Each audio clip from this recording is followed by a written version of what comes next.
Hello everybody, this is Ankit and the series of PYQ solution for year 2020. I am solving the question from computer network. So let us see the problem. What is an organization require a range of IP address to assign one of each its 1500 computers. The organization has approached an internet service provider for this task.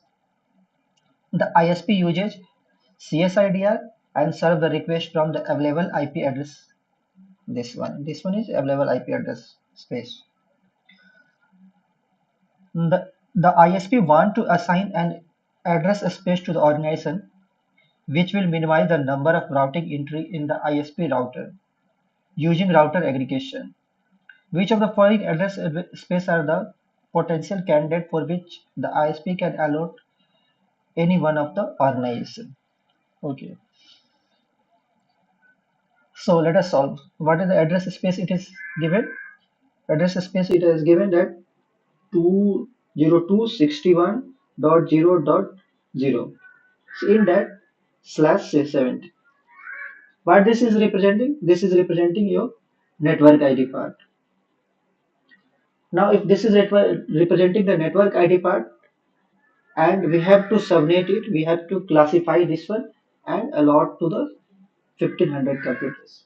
So if there are 1500 computers, so how many bits are required to represent each of this uniquely, each of the computer uniquely? We are requiring 11 bits. 11 bits क्या हमें requirement रहेगी जो भी आपका system present है सबको uniquely identify करने के लिए। सो ये श्योर हो गया कि हमारा कि होस्ट आईडी पार्ट जो होगा आपका एटलीस्ट 11 बिट्स का होगा। जो भी आपका जो पोटेंशियल स्पेस होगा जो कि इंटरनेट सर्विस प्रोवाइडर जो एलोकेट करे ऑर्गेनाइजेशन का, उसमें ये जो होस्ट आईडी पार्ट हो पर्टिकुलरली ये 0 रहेगा हमेशा। अंडरस्टैंड? तो आप लोग क्या करेंगे, ये जितने भी ऑप्शन दिए हैं 1 2 3 4 इन सबको एक एक करके इंडिविजुअली हम लोग चेक करेंगे कि किसके किसके पार्ट में 0 है। जिसके जिसके पार्ट में पीछे से जो लास्ट होस्ट आईडी पार्ट होता है वो अगर 0 हुआ देन हम कहेंगे कि वो मेरा पोटेंशियल एड्रेस स्पेस है। ओके, सो पहले इसको एक्सपेंड कर लेते हैं, हम लोग देख लेते हैं कि कौन सा वैल्यू आपका नेटवर्क आईडी पार्ट है, कौन सा वैल्यू इसमें होस्ट आईडी पार्ट है, कौन सा आपका सबनेट आईडी पार्ट जनरेट हो रहा है। इसका जब हम एक्सपेंशन करते हैं तो पहले मेरा दिया हुआ है 202.16, क्योंकि यहाँ पे 17 दिया हुआ है तो नेटवर्क आईडी पार्ट हमारा 17 होगा। तो यहाँ से मेरा इसको रिप्रेजेंट करने के लिए 8 बिट का रिक्वायरमेंट होता है, इसको 8 बिट का रिक्वायरमेंट होता है। तो 8 8 16 हुआ, एक बिट यानी कि ये थर्ड वाले पार्ट में है, विच इज 0 0 0 0 0 0 0 8 1 2 3 4 5 6 7 8। इसमें जो है यहां तक जो है आपका बता रहा है ये टोटल 17 है, ये आपको नेटवर्क आईडी पार्ट है। एंड लास्ट जो 11 जो है आपका ये आपको बताता है आपका होस्ट आईडी पार्ट, और ये आपका सबनेट आईडी है जो 4 बिट्स का है जिसको हम एस आई डी लिख रहे हैं। ठीक है, इन सारे ऑप्शंस को हम चेक करते हैं, जिस जिस ऑप्शंस में होस्ट आईडी पार्ट 000 रहेगा वो हमारा पोटेंशियल आंसर होगा। तो सबसे पहले हम चेक करते हैं, पहला ऑप्शन में जो दिया हुआ है 202.61.84.0/21, इसको एक्सपेंड करते हैं।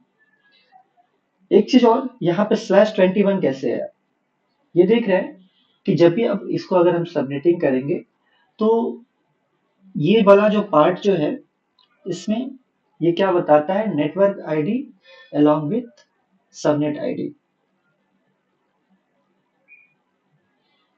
अंडरस्टैंड? तो यहाँ पे सबनेट पार्ट कितना है, 4 है, और ये 17 है। 17 4 कितना हुआ टोटल 21। 21 बिट्स हमारा नेटवर्क आईडी पार्ट्स के लिए होगा। तो यहाँ हम क्या डिनोट करते हैं, नेटवर्क आईडी। तो in option we are finding that कि सब में 21 21 21 दिया हुआ है, तो यहाँ से हम अभी तक ऑप्शंस को किसी भी ऑप्शंस को एलिमिनेट नहीं कर पाए। ठीक है, अब चलते हैं ऑप्शन वन को फिर से हम अपना सॉल्व करते हैं। इसको एक्सपेंड करेंगे, 202 आएगा हमारा, 61 होगा, देन 84, इसी के बीच में हमारा 21 बिट्स लाई करेंगे, तो इसको एक्सपेंड करते हैं। 84 को एक्सपेंड करेंगे तो मेरा क्या आएगा, 01 01 01 00। ठीक है, 0 8। अब चेक करते हैं कि क्या मेरा जो पीछे से लास्ट जो हमारा 11 बिट है कि सारे के सारे वैल्यू है वो 0 है या नहीं। यहाँ पे फाइंड करना है 8 और यहाँ पे 11, ये मेरा होस्ट आईडी पार्ट है। ठीक है, तो यहाँ पे क्या है, यहाँ पे 1 एक वैल्यू, यानी कि ये एक ऑलरेडी फिक्स कर दिया, जो कि हमें पॉसिबल नहीं है। होस्ट आईडी पार्ट में हमेशा के सारे वैल्यू 0 रहेगी, तो ये नेटवर्क स्पेस प्रोवाइड करना गलत है। सो हमारा ऑप्शन जो पहला है गलत है। अब दूसरे को चेक करते हैं। दूसरा क्या दिया हुआ है, दूसरा दिया हुआ है 202.61.104.0। इसको एक्सपेंड करते हैं, क्या आएगा, 202.61.104 को एक्सपेंड करेंगे तो आएगा 01101123 डॉट 1 2 3 4 5 6 7 8। यहाँ से आगे से हम या फिर पीछे से ही चेक कर लेते हैं। 11 बिट जो है हमारा, ये होस्ट आईडी पार्ट, ये सारे के सारे 0 है, यानी कि दिस इज पॉसिबल। पॉसिबल, ये पॉसिबल है, यानी कि ऑप्शन बी हमारा हो सकता है। थर्ड चेक करते हैं, सेम उसी की तरह जैसे थर्ड चेक करते हैं आप। 202.61.64.0/21 एक्सपेंड कीजिए इसको। व्हाट वी आर गेटिंग, 202.61 64 का एक्सपेंशन होगा 1 1 2 3 4 5 6। ठीक है, और इसको 8 में 1 2 3 4 5 6 7 8। पीछे से 11 बिट्स देखते हैं हमारे पास अवेलेबल है या नहीं है। ये जो होस्ट आईडी पार्ट है हमारा 11 बिट का, ये सारे के सारे 0 है, यानी कि ये भी हमारा करेक्ट है, ये भी पॉसिबल हो सकता है। सेकेंड नंबर भी पॉसिबल हो सकता है। ठीक है, तो हम लोग यहाँ ऑप्शन से ही देख सकते हैं कि ऑप्शन बी जो है हमारा 2 और 3 दिया हुआ, बाकी कोई ऑप्शन में ऐसा दिया हुआ नहीं है। ठीक है, बट एक बार और हम 4 के लिए भी चेक कर लेते हैं। यहाँ से हमें पता चल गया कि हमारा ऑप्शन बी करेक्ट है यहाँ पे, बट ये भी चेक कर लेते हैं इसके लिए। 202.61.144.0/21, इसको एक्सपेंड करेंगे 202.61.1010000.1234567 8। फिर ये आपने जब देख रहे हैं कि ये जो आपका होस्ट आईडी पार्ट है, यहाँ भी सारे के सारे वैल्यू 0 है, ये भी पॉसिबल हो सकता है, बट नहीं, ये पॉसिबल नहीं है। इसमें सबसे बड़ा ट्विस्ट इन्होंने क्या किया है, ये जो वैल्यू है इसके रेंज से बाहर है। कैसे बाहर है, इसको देखिए।